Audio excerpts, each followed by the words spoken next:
Bem-vindos ao canal Vias Clássicas Valorizando o Conhecimento. Iniciamos este vídeo com uma importante reflexão de Mortimer Adler sobre a importância da educação clássica cristã na atualidade. Adler destaca em seu livro A Arte de Ler que um dos principais motivos para a falência das escolas tradicionais e do alto índice de analfabetismo funcional é o esquecimento das artes liberais. Segundo ele, para uma boa compreensão da leitura e uma boa comunicação oral e escrita, as artes do trivium são fundamentais. A prova de sua afirmação, segundo o próprio autor, é que hoje não podemos escrever e ler tão bem quanto os escritores de outras épocas. E isso é um fato inegável, especialmente no Brasil, onde o índice de analfabetismo funcional é alarmante, superando os 50% entre os estudantes universitários. Diante desse quadro, a pergunta que devemos nos fazer é: como resgatar a alta cultura no Brasil? Como educar nossos filhos pelo método clássico, ao mesmo tempo em que aprendemos sobre ele? O primeiro passo é entender o que vem a ser a educação clássica cristã hoje e como podemos aplicá-la à educação de nossos filhos.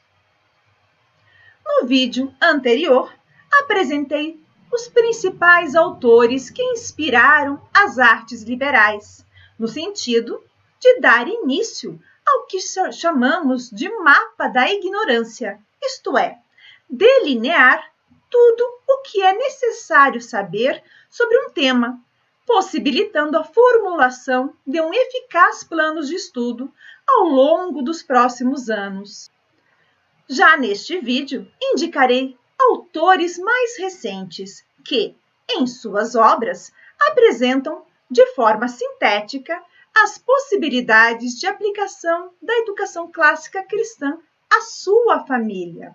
Para Kevin Clarke e Ravi Jain, autores da obra The Liberal Arts Tradition, a educação clássica cristã é fundamentada na piedade e visa a cultivar a virtude do aluno no corpo, no coração e na mente, enquanto nutre um amor pela busca da verdade orientado pelo amor a Cristo.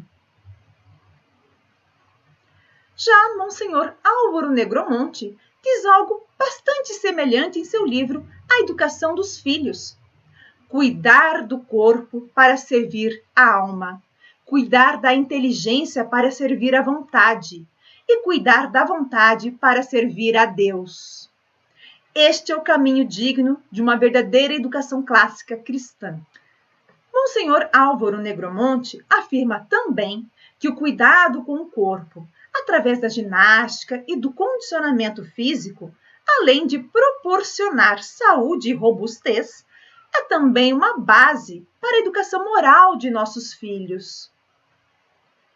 A educação física, nesse sentido, consiste nos cuidados para assegurar ao corpo a perfeição do homem integral, não apenas nos momentos específicos reservados à prática da ginástica ou à participação em jogos atléticos, mas incluiria todos os cuidados necessários à manutenção de um corpo e uma mente saudáveis.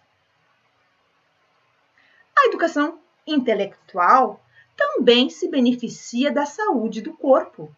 Neste campo, o objetivo da educação física é propiciar ao jovem um corpo forte, em que ele possa abrigar um espírito e um caráter também fortes. A educação intelectual, por sua vez, a orientar-se para ajudar na formação da razão para o julgamento, tem o objetivo final de conduzir as crianças e jovens ao longo do caminho que os levará a tornar-se homens e mulheres dignos de viver a graça divina. A seguir, apresentarei uma definição que demonstra bem os princípios da educação clássica cristã.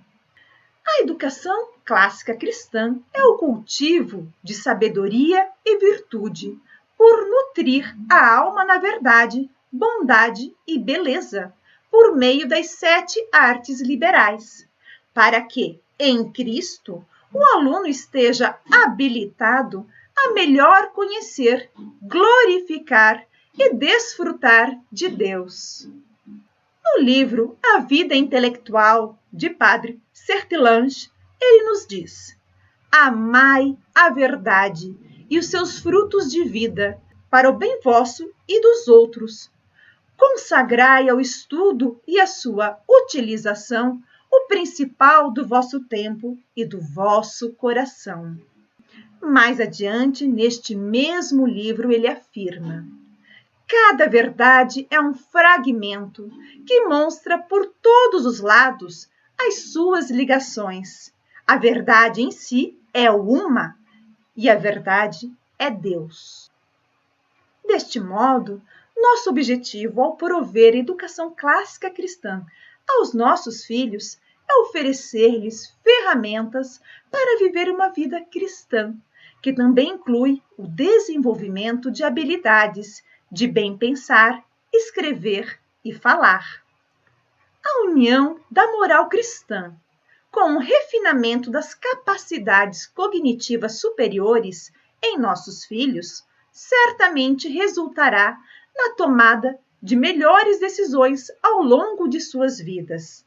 Porque a busca da verdade, da bondade e da beleza não são meras formalidades que devemos cumprir para obter um diploma, mas uma maneira de viver para a graça divina. Algumas mães me perguntam: mas ao ensinar a história clássica grega e romana, não estaremos desvirtuando nossos filhos no caminho de Deus? Por que estudar o grego e o latim? E a literatura clássica pagã? Inicialmente, porque é essencial conhecer nossas origens. A origem do Ocidente, do nosso idioma pátrio. Ao estudar os autores clássicos, entenderemos com maior facilidade que já em tempos muito antigos, homens sábios já pensavam em verdades universais, que justamente por serem universais, são válidas neste tempo e lugar onde vivemos. Em segundo lugar, devemos nos lembrar de que estudiosos cristãos, tais como Santo Agostinho, Hugo de São Vítor, São Tomás de Aquino, os quais contribuíram para o fortalecimento do trivium e do quadrivium durante a Idade Média, confirmaram a importância de conhecer os grandes ensinamentos da Antiguidade Clássica e ensinaram-nos como ajustá-los perfeitamente à vida cristã. Nós, cristãos, podemos ser inspirados pela educação clássica grega e romana antiga, sem abrir mãos de nossos valores e crenças. Em 1947, Dorothy Sayers, em seu ensaio intitulado As Ferramentas Perdidas da Aprendizagem, descreveu da seguinte forma os estudantes europeus de seu tempo. Não conseguiam distinguir a realidade da opinião ou a credibilidade da prova. Eram incapazes de diferenciar ou diretamente se referir a um ponto sem introduzir material irrelevante. Não sabiam definir termos e não conseguiam entender aplicações diferentes em que um termo poderia ser usado. Falavam a língua sem precisão sintática e não podiam aprender um novo assunto de forma autodidata. Na sequência, a autora observa que a forma de restaurar o conhecimento era resgatar as ferramentas de aprendizado, trivium e quadrivium, usados na Idade Média. Então, torna-se claro que o nosso objetivo como pais educadores é resgatar esse conhecimento e aplicá-lo tanto à nossa própria autoeducação, que nunca é tarde para aprender, quanto à de nossos filhos. Fazendo então um paralelo da situação observada em 1947 por Dorothy Sayers, na Europa, com a que hoje testemunhamos no Brasil, é inevitável concluir que nossa situação é ainda mais catastrófica e desastrosa, pois nosso sistema educacional recebeu a desastrosa influência ideológica de que correntemente se chama socioconstrutivismo, em sua versão paulo-freireana. O resultado foi a destruição em massa da inteligência nacional, criando gerações incapazes de dominar o próprio idioma e, consequentemente, de entender a realidade como ela realmente é. O que temos agora é uma geração que vive no mundo abstrato de palavras e frases feitas. E este é o nosso dever como pais cristãos, não permitir que a farsa do politicamente correto e suas falsas virtudes, tão comuns nos dias de hoje, constituam as regras que moldarão o caráter de nossos filhos. Ao propiciar uma educação clássica cristã para os nossos filhos, estamos, na verdade, blindando-os contra esta lama nociva que corrói a sociedade ocidental. Estamos dando-lhes ferramentas para que possam vencer esses obstáculos mentais criados por nossa sociedade, assim como restaurar a verdade, a beleza e a bondade em suas próprias vidas e em nosso país. Na sociedade brasileira, assim como em grande parte do mundo ocidental, onde os valores de ser família estão cada vez mais deturpados, é prioritária a consciência de nossa função de educar e fortalecer nossos filhos nos valores cristãos. O que vemos atualmente nas escolas é alarmante. Implantação de ideologia de gênero com o objetivo não verbalizado de erotizar nossas crianças, incentivando a sexualização precoce. O próximo passo após a implantação da ideologia de gênero é legalizar a pedofilia. Infelizmente, isso não é teoria da conspiração, mas conclusão lógica das ações e fatos ocorridos nas últimas décadas. Além da sexualização das crianças, o relativismo moral é amplamente defendido por educadores de orientação marxista, com o objetivo de transformar nossas crianças em futuros militantes defensores da ideologia socialista. É fundamental a recuperação do papel da família como uma instituição que protege, educa e influencia seus descendentes, cujos membros conhecem em profundidade sua própria história e origem, aprendendo a honrar o nome que receberam. E é essa a função que cabe a nós, pais educadores. A educação clássica cristã é uma maneira eficiente para preparar nossos filhos para vivenciar os princípios cristãos nos tempos difíceis em que vivemos.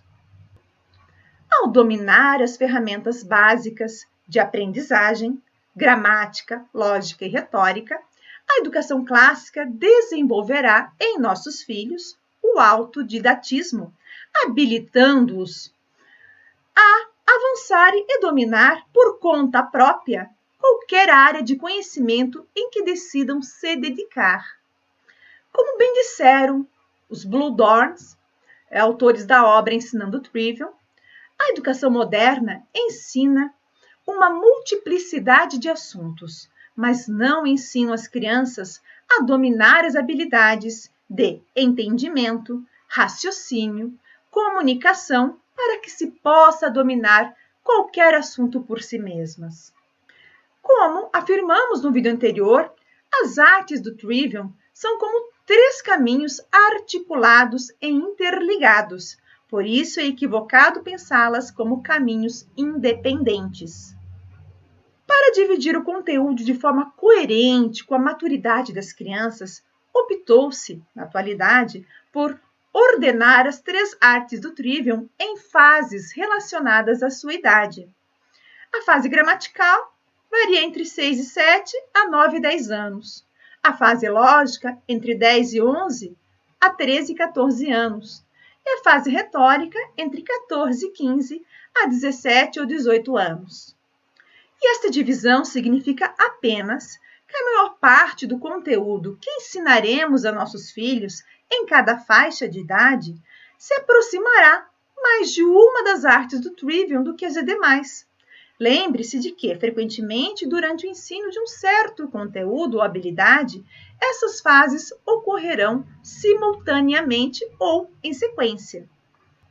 Digamos que o seu filho já se encontre ali pelos 13 e 14 anos, seria na fase lógica, mas tenha começado a estudar um novo idioma. Mesmo que em sua idade e seu desenvolvimento intelectual estejam compatíveis com a fase lógica, em disciplinas como língua portuguesa, matemática, história e ciências, é certo que com a relação ao aprendizado deste novo idioma, ele ainda se encontrará na fase gramatical. E no decorrer de nossas vidas, estamos sempre aprendendo coisas novas. No início do aprendizado de cada novo conhecimento ou habilidade, sempre retornaremos à fase gramatical, isto é, a etapa de coleta e memorização de fatos. À medida que progredimos no aprendizado, naturalmente evoluímos para as fases lógicas, isto é, a identificação de conexões entre esses fatos, e a fase retórica, aquela em que nos tornaremos capazes de desenvolver linhas de raciocínio complexas, a partir dos fatos e de suas conexões lógicas. O Trivium é um caminho de 3 vias interligadas e articuladas, sendo então impossível uma separação completa de cada uma dessas artes liberais em fases independentes ou autônomas. Em resumo, na fase gramatical, a criança memorizará os fatos, informações, regras e ampliará o seu vocabulário. A ênfase dessa etapa é em aprender a ler, ouvir e escrever corretamente, assim como em descrever e medir as coisas que ela observa ao seu redor. De forma prática, grande parte do conteúdo de história, literatura clássica, ciências e de leituras bíblicas que são realizadas nessa fase podem ser sintetizadas neste modelo. Leitura em voz alta, feita pelos pais, seguida de narração oral, feita pelas crianças, e registro por escrito dos principais pontos da narração oral em um caderno de estudos. Na prática, essa é uma solução bem simples para ser adotada na fase gramatical. Já ao entrar na fase lógica, a criança já possuirá uma base sólida de fatos e estará apta a conectar essas informações. A nossa ênfase é no ensino de habilidades de investigação das relações entre os fatos memorizados. Na fase retórica, a criança ou jovem possuirá uma grande base de conhecimento e amplo entendimento das relações entre os fatos, e este é o momento de fortalecer sua sabedoria, isto é, de ensinar-lhe a expressar esse conhecimento de forma eficaz e persuasiva. O domínio completo da comunicação oral e escrita. Então, quais as leituras iniciais que eu recomendo para o ingresso dos pais na vida intelectual e no entendimento dos princípios de uma educação clássica cristã? Anotem. Primeiro, eu recomendo iniciar pela leitura A Vida Intelectual, do Padre Sertillanges. Essa obra é essencial para os que desejam abraçar uma vida de estudos. A segunda leitura que eu recomendo é A Educação dos Filhos, de Monsenhor Álvaro Negromont. Tem dicas excelentes de como educar nossos filhos nos princípios cristãos. E, finalmente, Como Ensinar o Trivium, de Harvey e Laurie Bluhdorn, que é um livro para iniciar assim, a prática do Trivium. Ele é muito didático, muito bem exemplificado. E um quarto livro, que é uma leitura um pouco mais densa, seria o The Liberal Arts Tradition, de Kevin Clark e Ravi Jam. Então, boas leituras, bons estudos e, à medida que forem lendo, me deem feedback, me mandem comentários, eu ficarei muito feliz em responder. Caso decida abraçar a educação familiar, adotando os princípios de uma educação clássica cristã, entre em contato para saber mais detalhes sobre o meu serviço de consultoria para planejamento de estudos familiar. E se esta apresentação foi útil para você, peço que clique em gostei e compartilhe em suas redes sociais, para que mais pessoas possam ter acesso a esse conteúdo. Desejo a vocês uma semana muito iluminada. Fiquem com Deus!